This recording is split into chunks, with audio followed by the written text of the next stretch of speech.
Okay, y'all, so I'm about to install G80 sport pedals on my 2017. I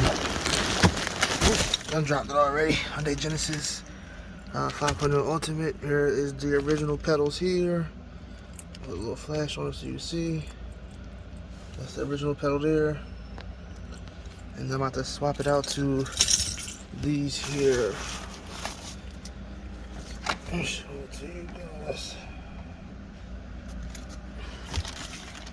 This is the pedal here. So it's like an average sport pedal.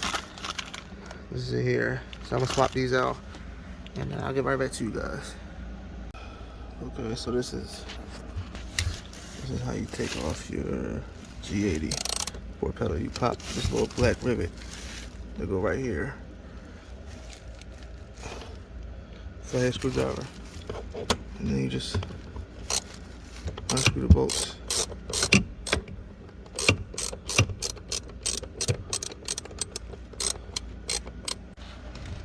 Alright, so after fighting with it, I finally got them on. And this is the afterlook here. With the sport pedal, it definitely sits a lot higher for sure than the original factory. So I'm gonna go for a test drive and let y'all know how it feels after the fact. Look clean, I love the way it look. I'm gonna put the mats on and show you then. Right back. There you guys go. This is the aftermarket pedal with the interior. So now I'm gonna let y'all know how it is.